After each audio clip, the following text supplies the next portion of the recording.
3층에도 그렇게 하셔서 좋습니다.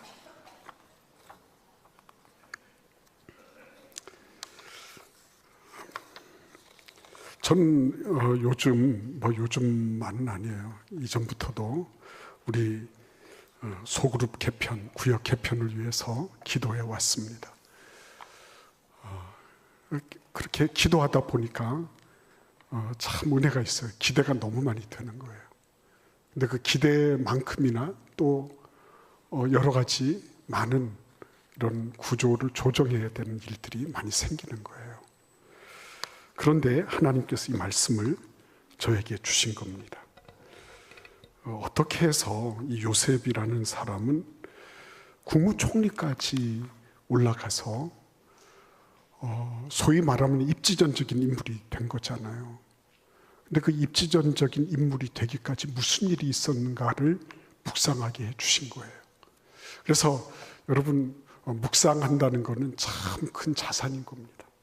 그날의 말씀을 묵상해서 나에게 주시는 음성을 듣는다고 하는 것은 평생의 자산이 되는 거예요. 그냥 이렇게 흘려버리면 흘릴 수 있어요. 그런다고 해서 하나님이 벼락을 내리시거나 너 이놈 그러시면서 혼내키시거나 이러지 않으시죠. 그러나 나에게 정말 있어야 할 그날의 양식, 그날 내가 누려야 할 그 양식, 나아가서 내가 평생의 교훈으로 삼을 수 있는 그 시간을 놓치는 거죠. 그러니까 얼마나 큰 손해가 되는지 몰라요. 그래서 이 하나님의 말씀을 묵상하면서 정말 그렇구나. 요셉이 어느 날 갑자기 국무총리가 아니고 하나님이 행하신 방법이 있었구나. 이거를 알게 되었어요. 원래 이런 장면이 있으려고 하면 뭐가 있어야 되는 거죠? 그렇죠. 늘 보면 요셉 얘기를 하면 꿈부터 시작을 해요. 꿈. 그렇죠. 막 꿈을 잘 꿔야 된다. 꿈을 꿨지만 개꿈도 있잖아요. 그죠? 꿈 꿔도 아무런 나하고 상관이 없는 꿈이 있어요. 그런데 여러분, 요셉의 꿈의 특징이 뭐죠? 볏집단들이, 형네들의 볏집단이 나를 보고 절했습니다. 이거 아니에요. 그리고 해와 달과 별들이 전부 나를 향해서 또 절했습니다. 그래가지고 해와 달에 해당되는 아버지 엄마가 그 얘기를 듣고 화를 내면서 기분 나쁜 거죠. 그렇죠? 형들도 기분 나빠했죠.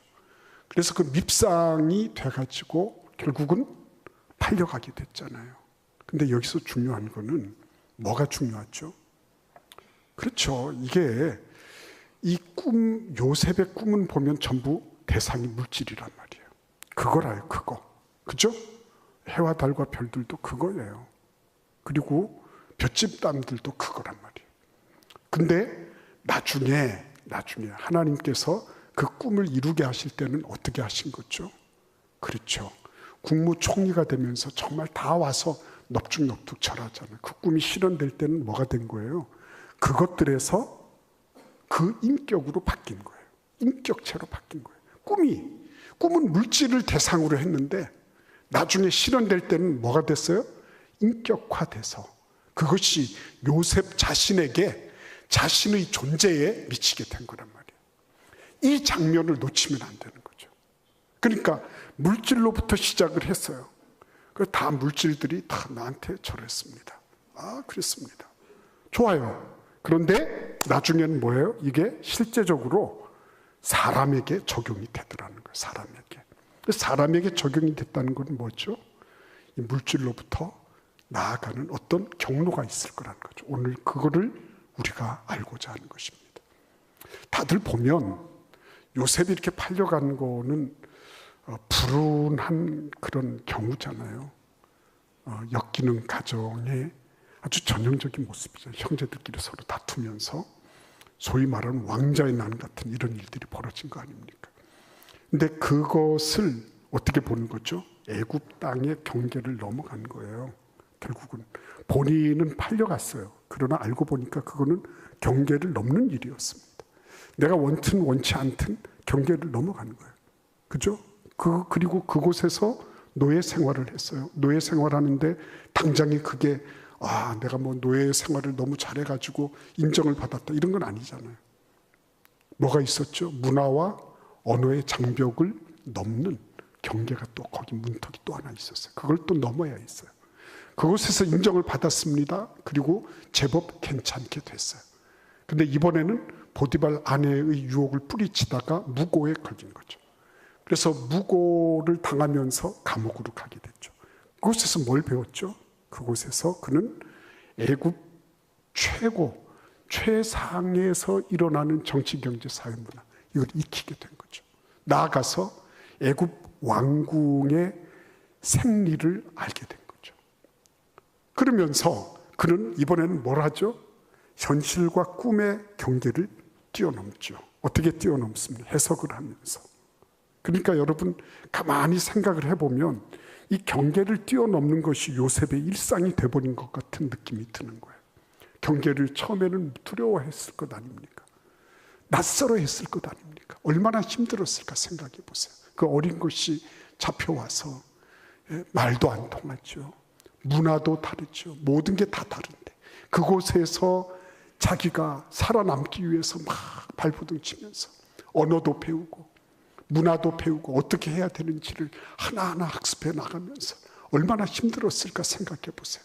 결코 만만하지 않은 그런 삶이었어요.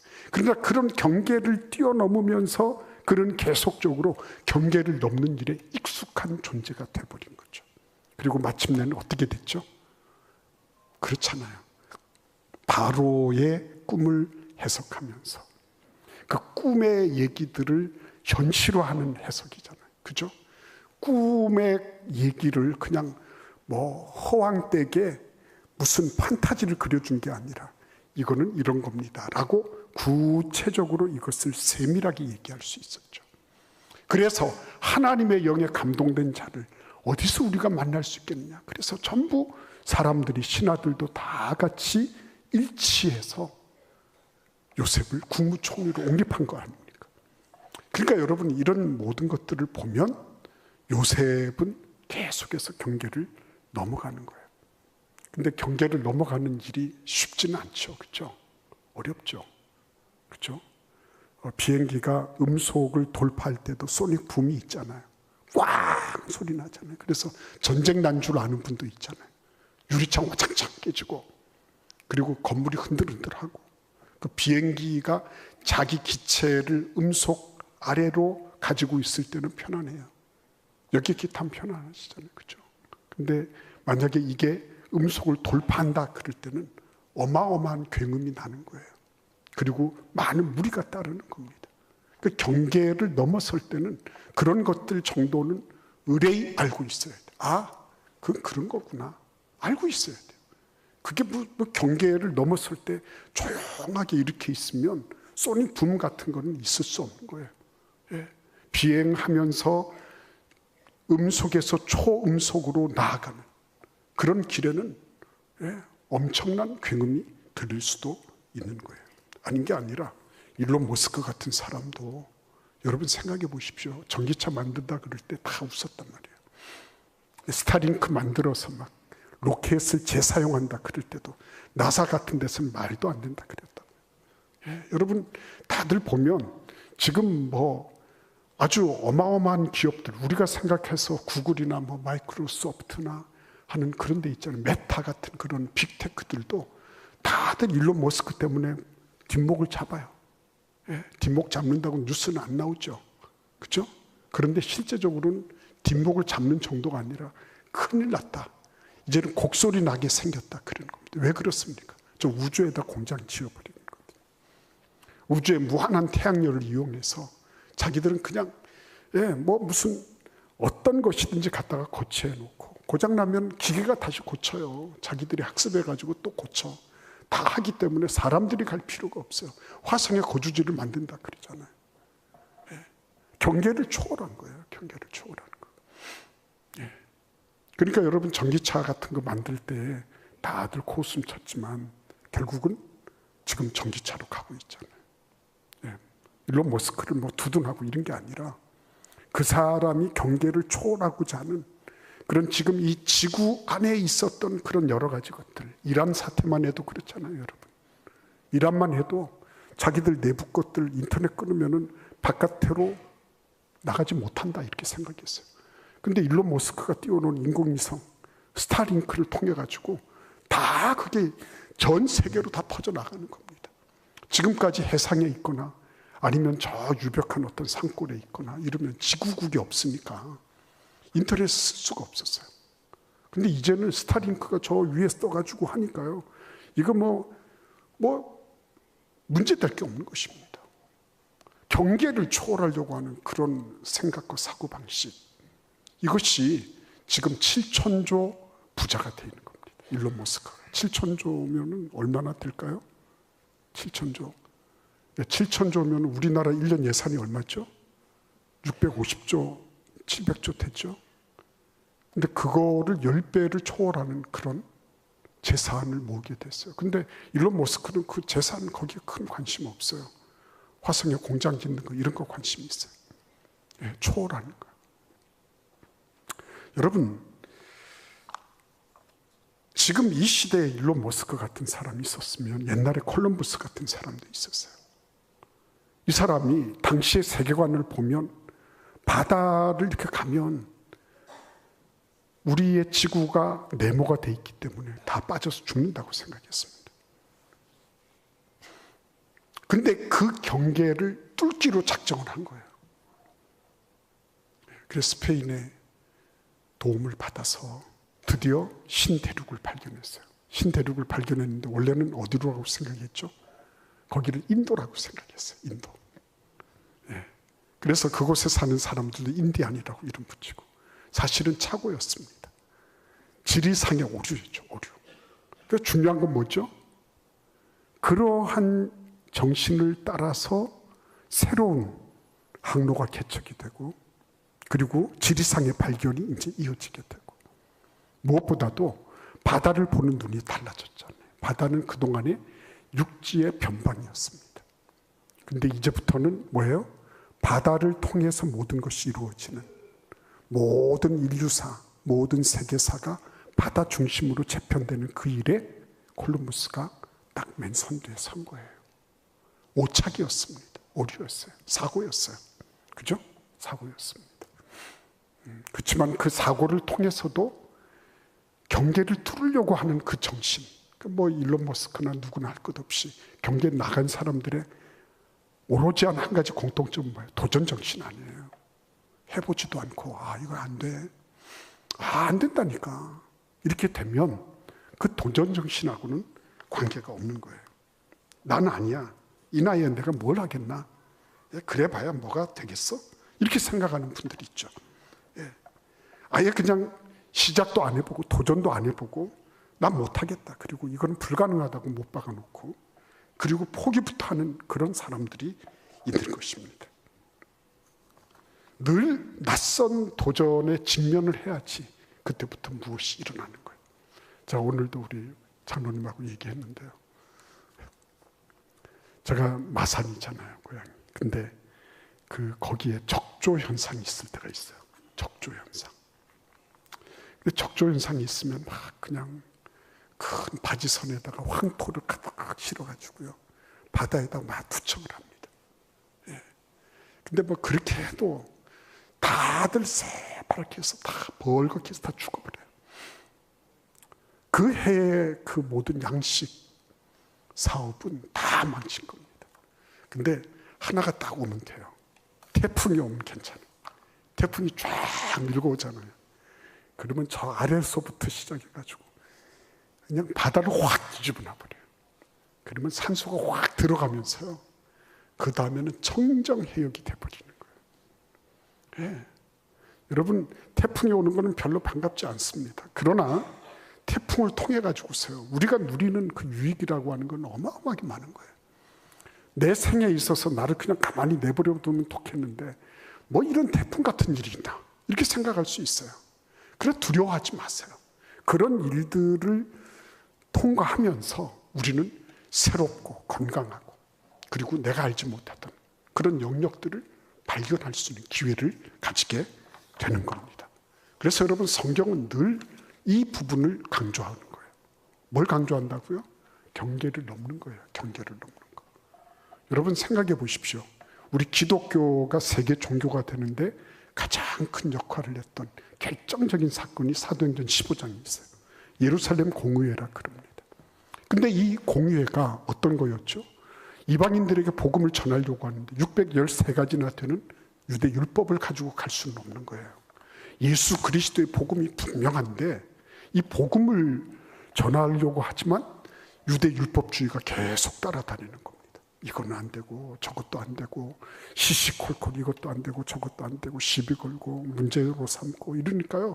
이거를 어떻게 할 방법이 없는 겁니다. 그래서 4가지를 정리를 했습니다. 우상, 목매어 죽인 거, 피, 그리고 음란한 거. 이거 4가지를 제외하고는 614가지 가운데서 609가지를 다 버려라. 이렇게 한 거죠. 그러니까 여러분 퍼센테이지로 따지면 어떻게 되죠? 거의 99.7%. 99.7%를 철폐를 한 겁니다. 99.7%를. 100개 가운데서 99개하고 7개, 0.3만 남겨놓고 싹 다 버린 겁니다. 그래서 결국은 기독교는 온 세상을 향하여 나아갈 수 있는 기회를 얻은 거예요. 유대 율법주의자들이 보면 정말 기괴한 노릇이죠. 있을 수 없는 비극이라고 생각했겠죠. 그런데 그것을 없애고 나니까 어떻게 됐어요? 예수 그리스도의 복음이 전체를 향하여 나아갈 수 있는 기반이 된 것입니다. 근데 그 다음에 사도행전 16장에 보면 어떤 일이 생깁니까? 사도 바울 일행이 선교팀이 드디어는 저 터키 북동쪽으로 가려는 선교 계획을 가지고 딱 준비하고 있었어요. 그런데 예수의 영이 뭐죠? 하나님의 영, 성령. 예수의 영이 자꾸만 가지 못하게 하시는 거예요. 말씀을 전하지 못하게 하시는 거예요. 이게 굉장히 중요한 거예요. 오늘 성령 강림 주일인데 성령이 충만하다는 걸 뭘 의미하죠? 성령의 지배를 받는 거예요. 성령께서 원하시는 그 일들을 내가 하고요. 원치 않는 것에 브레이크를 걸리는 거. 그게 성령 충만한 거예요. 그 사람이 방언도 하고 통역도 하고 무엇도 하고 할 수 있어요. 맞아요. 그것도 성령의 임재의 한 표현입니다. 그러나 가장 특징적인 성령의 임재, 그것은 내가 성령의 인도하심을 따라 그분이 원하시는 것, 원치 않는 것, 원하시는 것에 내 자신을 드리고 원치 않는 것은 브레이크를 걸어서 내가 그것을 절제하고 자제할 줄 알고, 그 사람이 성령 충만한 사람이에요. 사도 바울의 선교팀은 성령 충만한 팀이었어요.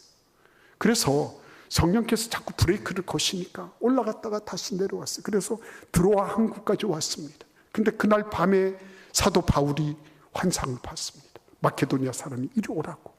그래서 깨고 나서 보니까 이게 바로 하나님께서 우리를 마케도니아로 부르시는 게 아니겠냐. 선교팀이요, 다 같이 동의를 했어요. 당신 꿈만 답니까? 나는 꿈을 못 꿉니까? 이러지 않았어요. 그래서요, 이들이 드디어는 어떻게 해요? 마케도니아로 건너가게 되잖아요. 그때부터 무슨 일이 일어났어요? 자칫하면 소아시아 안에서 뱅글뱅글 돌 수 있는 복음이었어요. 그 복음이 드디어는 유럽 대륙을 향해서 나아가는 포문이 열린 거예요. 경계를 넘는 겁니다. 경계를 넘는 거.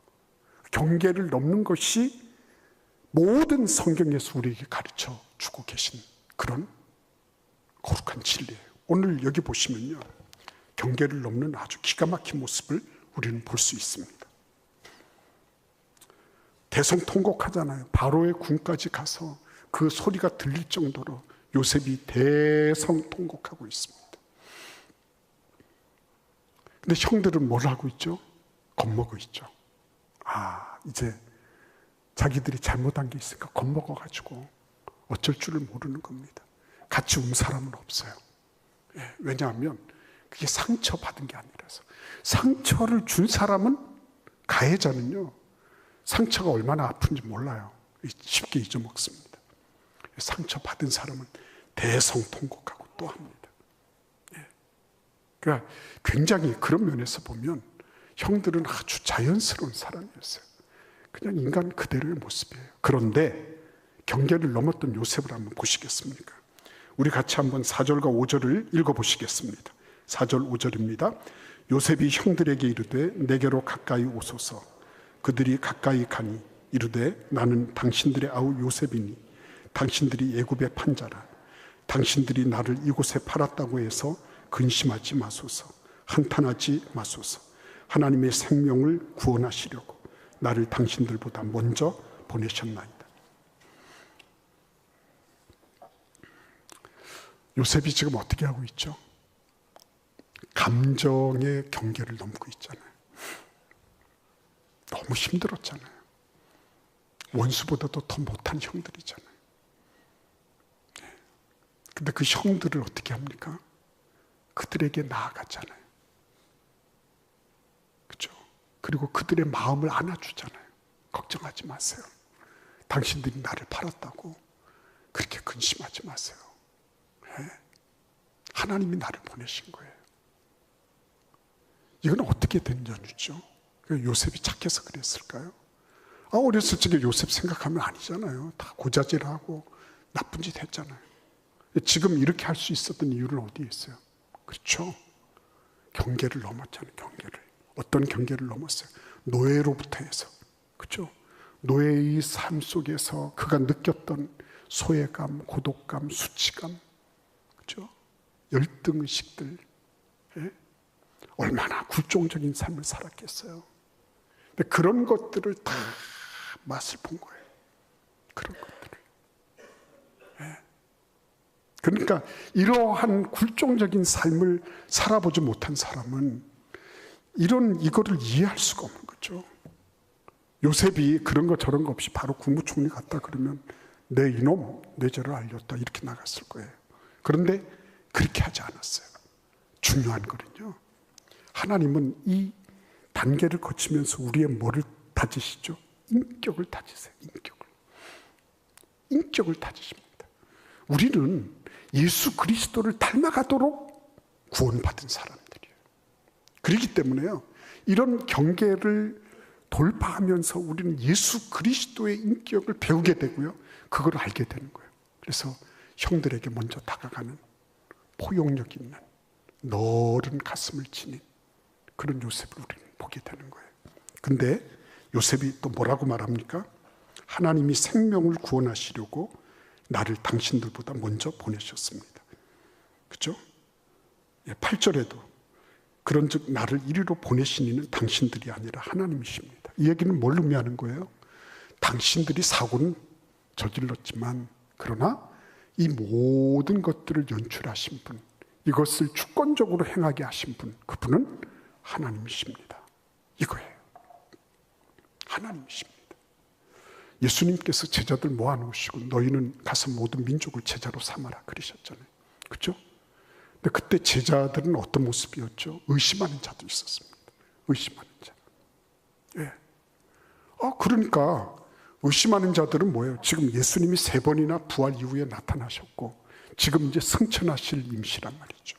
근데 그때도 아직 긴가민가했어요. 긴가민가.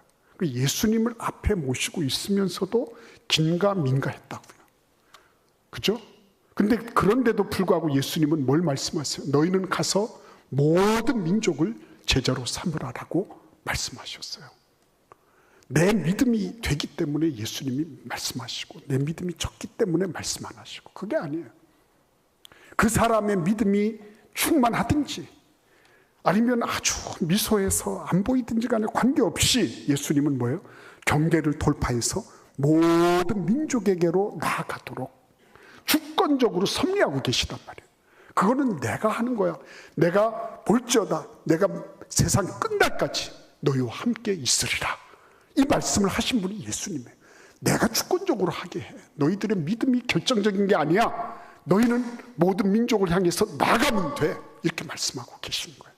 그래서 여러분, 주권적인 역사를 이루시는 거, 그거를 요셉이 어떻게 봤어요?